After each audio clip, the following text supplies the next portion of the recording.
Welcome to Flower Queen சேனலுங்க. இன்றைக்கி தட்டைப்பயிரும் சொரக்காய் கேரட் எல்லாம் போட்டு குழம்பு வச்சிடலாங்க. தட்டைப்பயிறு இந்த சின்ன டம்ளரில் ஒரு டம்ளர் எடுத்து போட்டுக்கிறேங்க. கழுவி ஒரு சொம்பு தண்ணி ஊற்றிட்டுங்க. அதுக்குள்ளே கருவேப்பிலை,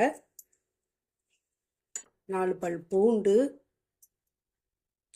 மஞ்சத்தூள் 1 ஸ்பூன்,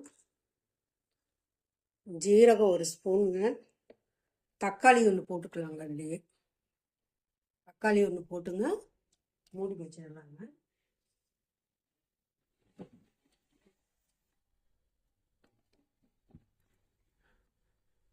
ஒரு 5 விசிலாவது வரணுங்க. நான் 5 விசில் விட்டு இறக்கியிருக்கிறேங்க. கல்லெண்ணெய் ஒரு 2 ஸ்பூன் விட்டுக்கலாங்க. கடுகு, வெந்தயம், உளுந்து பருப்பு 3 ஆட் பண்ணிக்கலாங்க.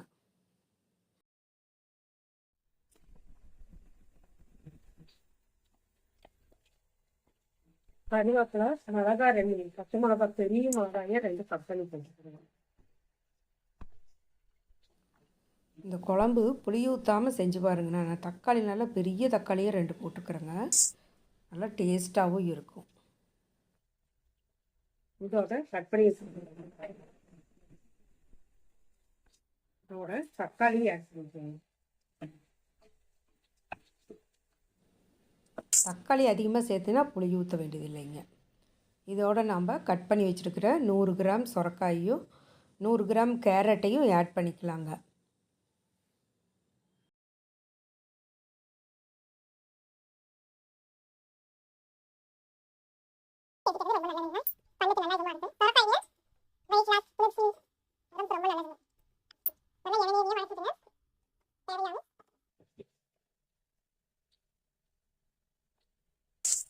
தேவையான அளவு சால்ட் போட்டுக்கலாங்க. குழம்பு மிளகாத்தூள் 1/2 ஸ்பூன், சாம்பார் தூள் 1/2 ஸ்பூன் போடுங்க. நல்லா டேஸ்ட்டாக இருக்குங்க. 2 கலந்து போடுறேங்க. கொஞ்சம் மிளகாத்தூள் போட்டுக்கலாங்க.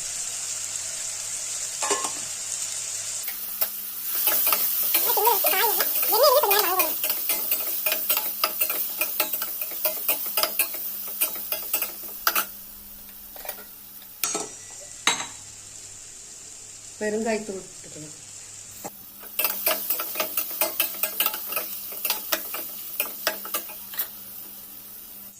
பெரிய டம்ளரில் 1 டம்ளர் தண்ணி ஊற்றி நல்லா கலக்கி விட்டுடலாங்க.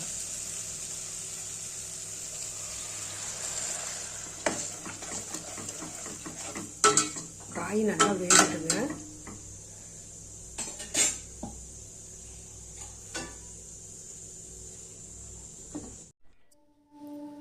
தட்டைப்பயிறு வெந்துருச்சுருங்க.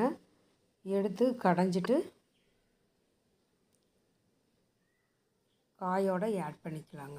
அதுக்குள்ளே தேங்காய், தேங்காய் 1/2 ஸ்பூன் ஜீரகம் போட்டு அரைச்சிட்டு வந்துடலாம். அரைச்சி வச்ச தேங்காய் பேஸ்ட்டை இதில் ஊற்றிக்கலாங்க.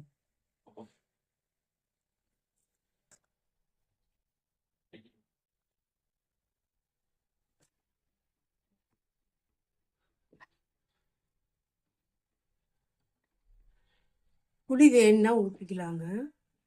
புளி தேவையில்லைன்னா காய் வெந்துருச்சான்னு பாருங்க. காய் வெந்துருச்சு.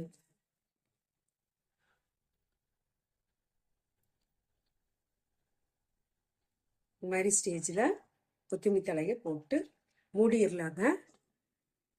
அடுப்பை ஆஃப் பண்ணிக்கலாம். 10 நிமிஷம் கழிச்சு தாங்க நம்ம எடுக்கணும்.